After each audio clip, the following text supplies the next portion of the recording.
Ellen McCauley at Pray Enough in Syracuse, New York. I do want to mention that we're talking about food and different plans that we can do to sustain our health. I want to mention to the group that several people starting on Lent went on Whole30 and they're having remarkable results. And it's never too late. I mean, remarkable. They're doing extremely well. One of the things I thought it would be good to be a pescatarian, because you can have fruits and vegetables and also fish, seafood. And you know, there's more fish than haddock. There's more fish than tilapia. I mean, we don't try enough fishes. If we were like in Boston maybe, or near the water, I mean, does anyone ever have any trout? I mainly have haddock and tilapia myself. Maybe I have some tuna. But what other? Name some fish you had last week. Salmon I eat all the time. I like cod. Cod. I don't have a lot of cod. What about shark? Anyone eat shark? Halibut. Sole. Yeah, those are a lot of white fishes there. What? Anything like Gruber?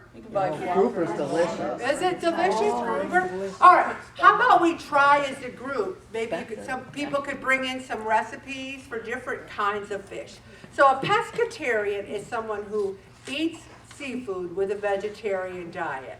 So they have the grains and nuts, legumes, and they have healthy fats, you know. Many pescatarians also eat dairy and eggs. Dairy to me is a trigger. I have trouble with dairy. I have trouble with I like cheese a lot, you know, and it can really be dangerous if you have too much of it. I mean, a lot. So I end up not having hardly any of it because my body doesn't like it.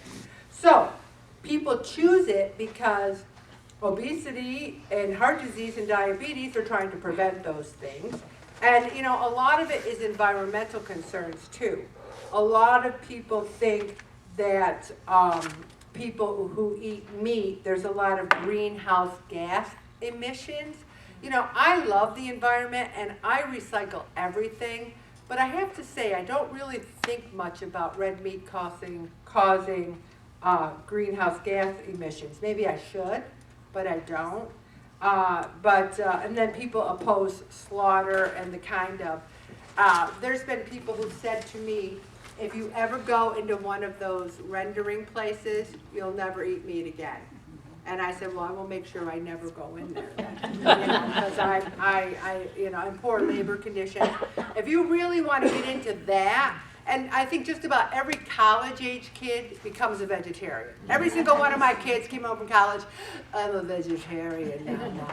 You know, and that didn't last long, but they usually do. But what do pescatarians eat? I just like saying it, pescatarians. All right. They eat whole grains and grain products, legumes, beans, lentil, tofu, hummus, which I like, some people don't.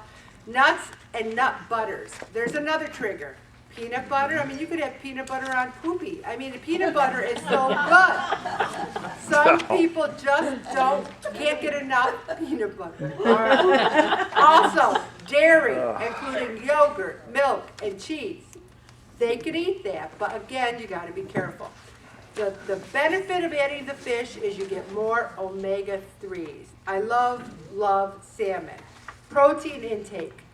And I already talked about the many different kinds of fishes besides the whitefish, and you're going to bring me in recipes. I'm going to stop right there, Bob, and I'm going to talk about the volumetric.